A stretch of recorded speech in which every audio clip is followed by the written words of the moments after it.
जय गुरुदेव। जय।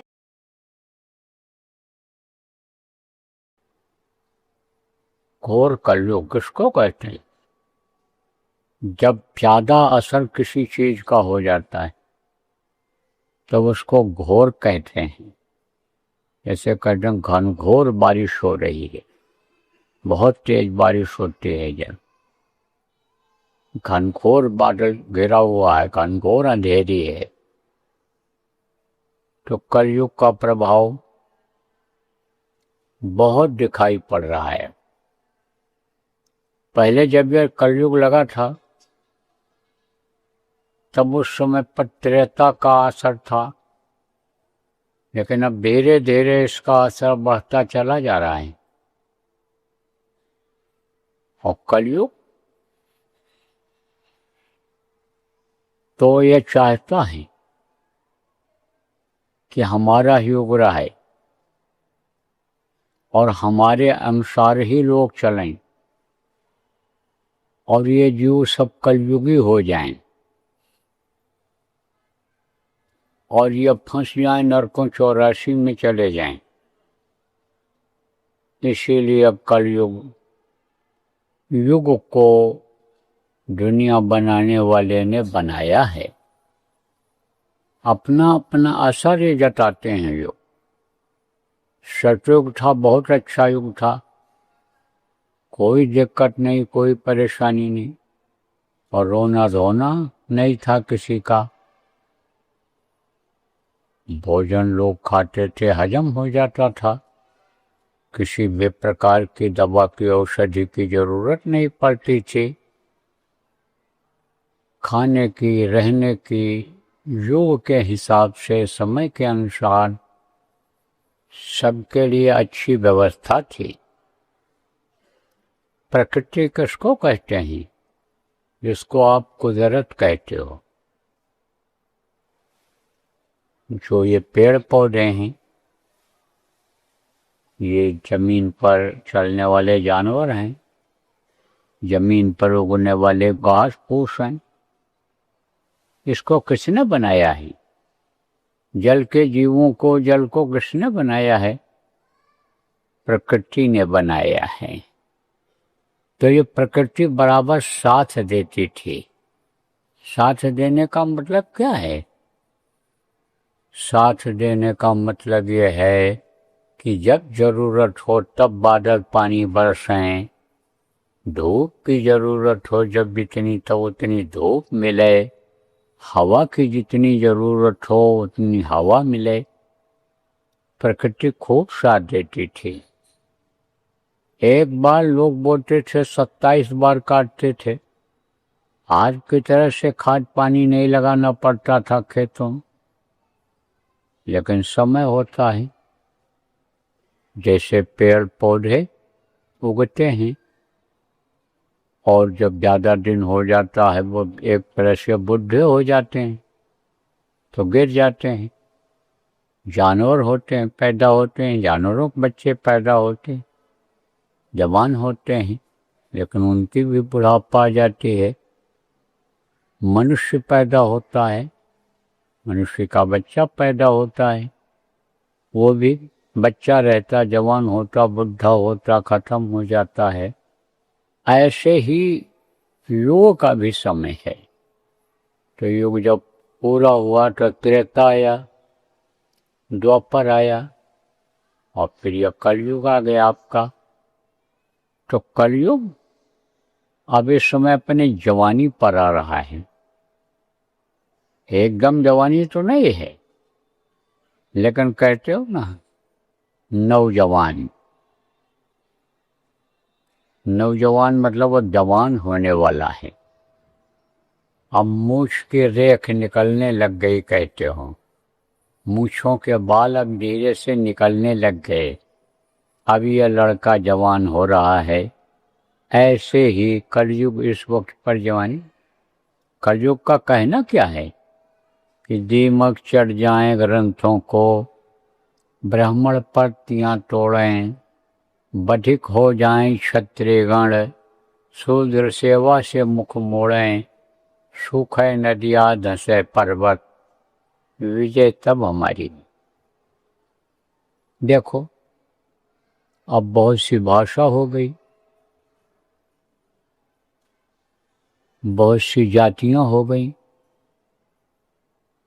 बहुत से यानी इस दुनिया में देश बन गए, जिला बन गए, बनते चले जा रहे हैं, तहसीलें बनती चली जा रही हैं।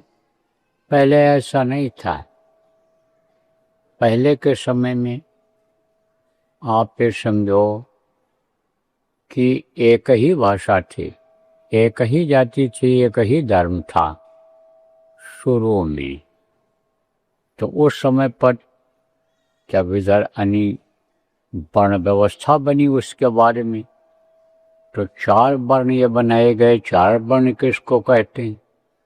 ब्राह्मण जो उच्च वर्ग में आते हैं, क्षत्रिय भी उच्च वर्ग में आते हैं, वैश्य मध्यम वर्ग में आते हैं, और शूद्र ये छोटे वर्ग में आते हैं। तो ये 4 जातियां बनाई गई थी। तो ये हुआ कि भाई ये जो कहा गया है ये आज की बात तो है नहीं, ये तो पहले की बात है। तो उस समय पर कलयुग का कहना क्या था कि ये ग्रंथ किसको कहते हैं? धार्मिक किताबें, जिसमें बहुत अच्छी अच्छी बातें लिखी हुई थी, और उन बातों को जब सुना दिया जाता है, बता दिया जाता है, और उन बातों को लोग समझ लेते हैं और करने लगते हैं उसी हिसाब से, तब यह हाय हत्या खत्म हो जाती है।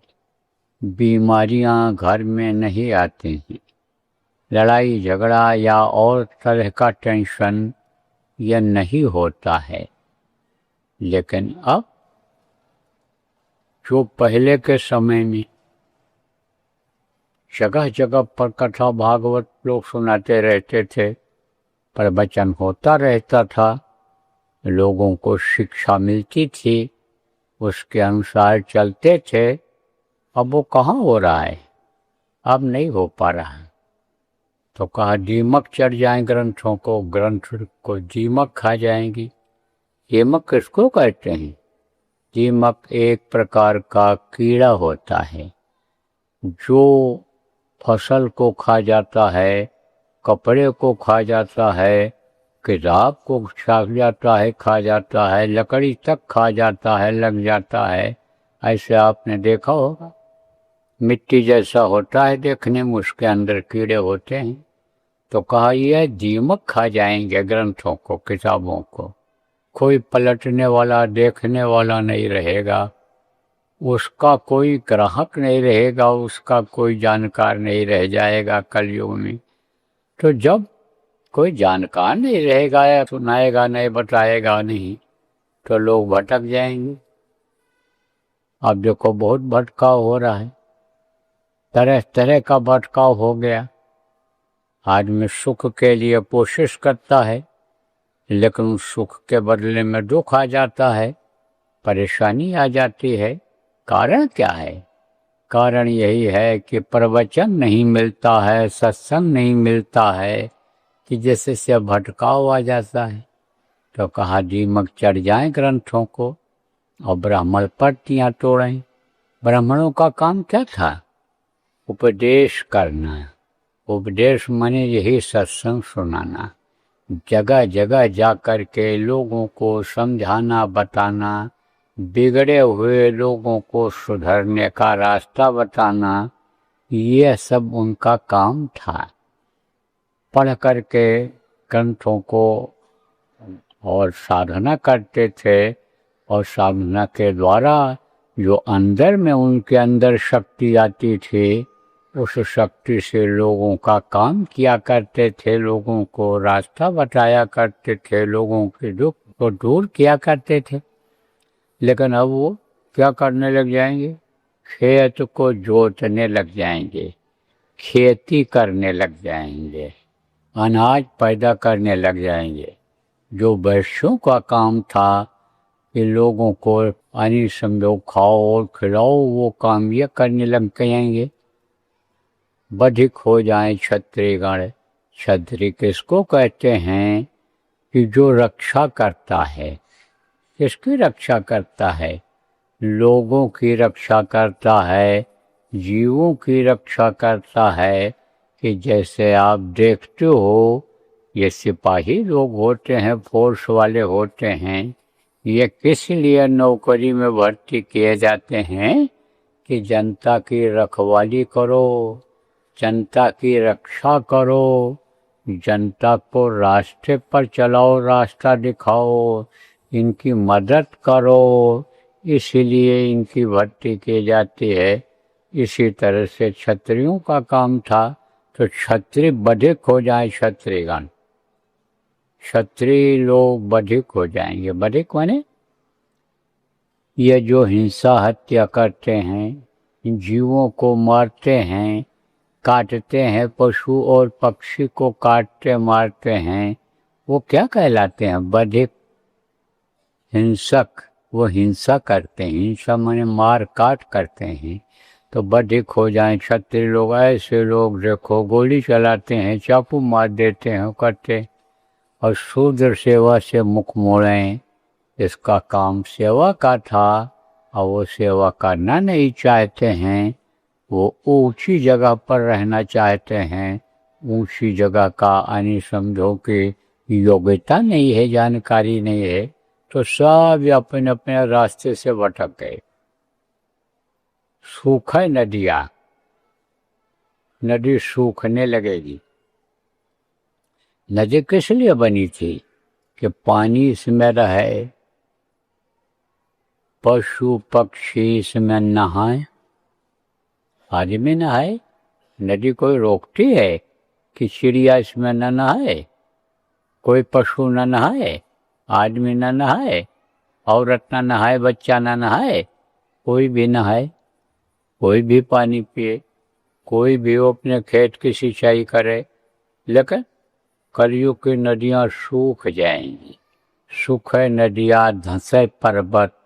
देखो जगह जगह आपको पर्वत के धंसने के, जमीन के धंसने की खबर लग रही है। तो यह कलयुग का कहना था। तब कहा विजय तब हमारी हो, तब उसकी विजय होगी। ऐसे समय में प्रेमियों देखो, सत्संग बहुत जरूरी है। सत्संग सुनने से जानकारी होती है, और सत्संग सुनने से और सत्संग वचनों के पालन करने से कलयुग का असर खत्म होता है। आप यह है कि सत्संग अगर नहीं सुनोगे, बच्चों को नहीं सुनाओगे, परिवार वालों को नहीं सुनाओगे, तो कलयुगी हो जाएंगे।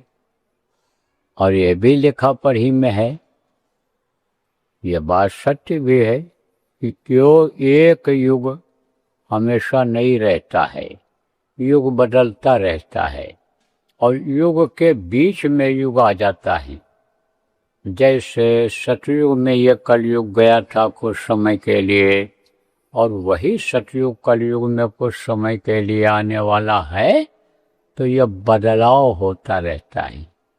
अब ये भी आपको बता दें कि एक कोई अधिकारी हो, अब जब वो अपने कुर्सी से हटेगा तभी तो दूसरा अधिकारी उस पर बैठ पाएगा। एक राजा गद्दी पर बैठता है, उस जगह का मालिक है, राजा है। जब वो हटेगा, अपने आप हट जाए या हटा दिया जाए, तब तो दूसरा बैठेगा। तो कलयुग की जगह पर राज्य करने के लिए सतयुग आने वाला है, और कलयुग हटना नहीं चाहेगा, और सतयुग बैठने के लिए कुर्सी पर आ जाएगा। उसका समय हो रहा है, गद्दी पर बैठने के लिए, राज्य करने के लिए आ जाएगा। तो दोनों में हो गई लड़ाई। लड़ाई में बहुत लोग मर जाएंगे, पिस जाएंगे। और जो लड़ाई में मरता है अकाल मृत्यु में जाता। अकाल मृत्यु किसको कहते हैं? उम्र पूरी किए हुए जो बीच में खत्म हो जाता, मर जाता है, वो अकाल मृत्यु में जाता है। तो अकाल मृत्यु वाले सब प्रेत योनि में चले जाते हैं। देखो इस समय प्रेत वो क्यों ज्यादा बढ़ रहे हैं? क्योंकि आदमी को मार दे रहा है, काट दे रहा है, जानवरों को मार काट रहे हैं लोग, बहुत हिंसा हत्या हो रही है, तो प्रेतों की संख्या बढ़ती चली जा रही है। और यही हाल अगर रहा तो एक एक आदमी के ऊपर जब 10-10 भूत सवार होंगे तो जल्दी वो चलेंगे? एक को हो तो मना लो, एक को हो तो खिला के खुश कर लो, और जब कई लग जाते हैं तो हट से नहीं ही जल्दी। यही कारण है कि बहुत से लोग दुख में ही जीवन बिता रहे हैं, बचपन से ही दुख झेल रहे हैं, जवानी में भी दुख, बुढ़ापे तक दुख आ गई। यही सब कारण है।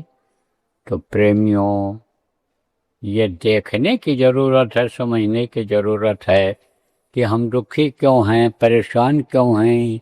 उसका बहुत सारा कारण है।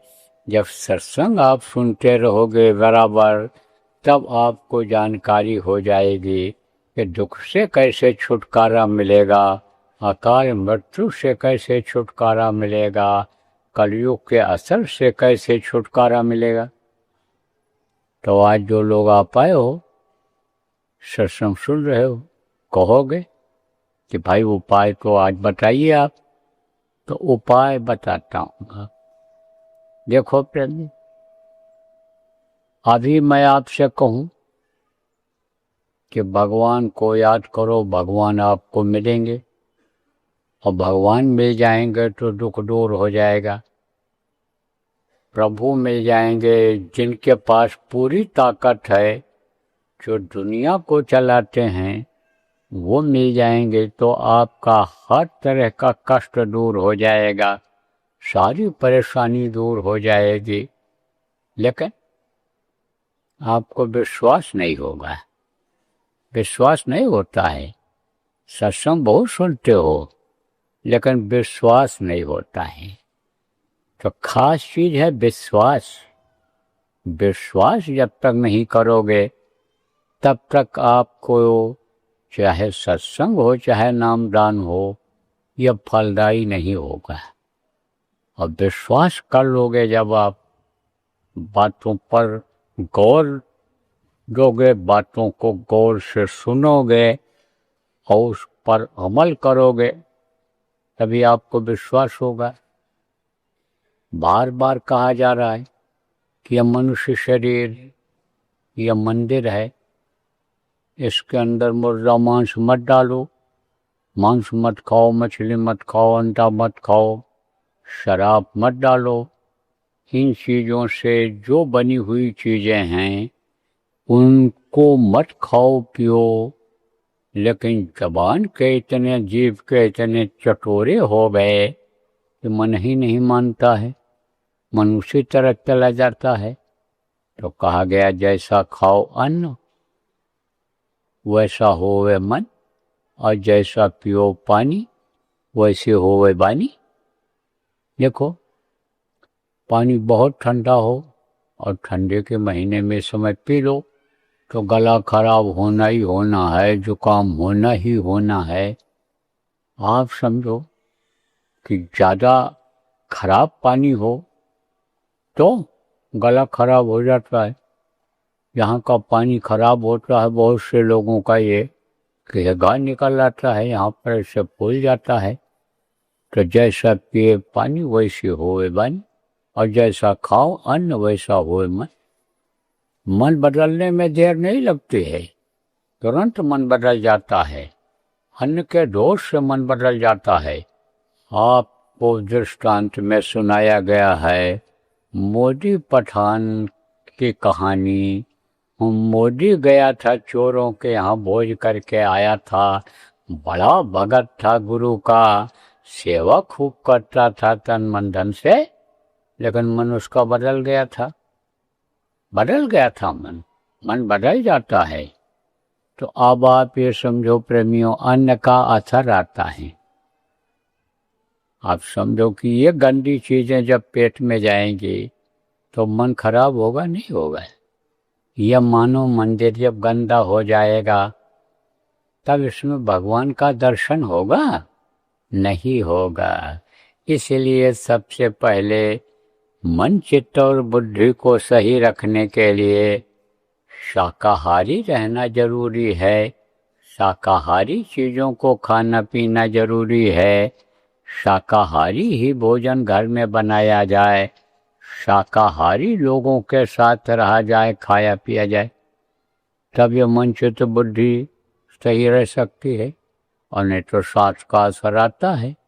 कितनी बार आपको बताया गया सांस का असर आता है। सांस जैसा करोगे वैसी ही आदत बनेगी। इस बात को कितनी बार बताया गया, समझाया गया, लेकिन आपका मन नहीं मानता है। कोई मिल गया दुष्ट आदमी और आपको लालच दे दिया तो लालच में आ जाते हो, धन दौलत के लालच में आ जाते हो। ये हमको धन दिला देगा, कमाई करा देगा, ये हमको बिजनेस व्यापार में फायदा करा देगा, और लालच में आ जाते हो। और लालच में आ जाते हो तो उसमें नुकसान उठा जाते हो, सांस के असर से हो जाता है ऐसा। तो भाई अच्छे का साथ पिया जाए। जब भगत का साथ करते हैं, जब सत्संगियों से सत्संगी मिलते हैं तो क्या होती है? गुरु की चर्चा होती है, गुरु की बातें सुनने को, कहने को अवसर मिलता है, मौका मिलता है। तो क्यों ना अच्छे का साथ किया जाए। लेकिन वो चीज़ आप लोगों से नहीं हो पाती है, वो ज़्यादा ज़रूरी है इसमें। जब इन सब चीज़ों को करोगे, खान पान सही रखोगे, चाल चलन यानी चरित्र को अपने सही रखोगे, नहीं तो गलत आदमियों के, व्यभिचारियों के साथ पड़ गए तो बुद्धि खराब कर देता है। कितनी भी सती औरत हो, लेकिन व्यभिचारी का साथ अगर हो गया तो उसके अंदर भी अवगुण बुराइयां आ ही जाती हैं। इसलिए हमेशा होशियार रहना चाहिए इस समाज में, इन अनेक लोगों के बीच में, दुनियादारों के बीच में। जहाँ पर आप लोग रहते हो, जिनके साथ उठना बैठना रहता है, ध्यान नहीं देते हो, उनके साथ खाना पीना भी कर लेते हो, नौकरी साथ में करते हो, व्यापार से संबंध है, आपको बड़े होशियारी से रहने की जरूरत है। तब आपका मन सही रहेगा, तब आपका चित्त चिंतन करेगा, तब आप भजन कर पाओगे, तब आपके अंदर भक्ति आएगी। और जब भक्ति आ जाएगी, भजन करने लग जाओगे, तब प्रभु का दर्शन इसी मनुष्य शरीर में, इसी मंदिर में होने लग जाएगा। तो अभी तो आपको कठिन लग रहा है, लेकिन जब होने लग जाएगा, जब भगवान मिल जाएगा, प्रभु मिल जाएगा, तब आप कहोगे बहुत आसान है। थोड़ा सा मन ने साथ दे दिया और चित्त जो गलत चिंतन करता है सही चिंतन करने लग गया तो काम बन जाएगा। पल में पर लय होता है, कहा गया, पल भर में लय हो जाओ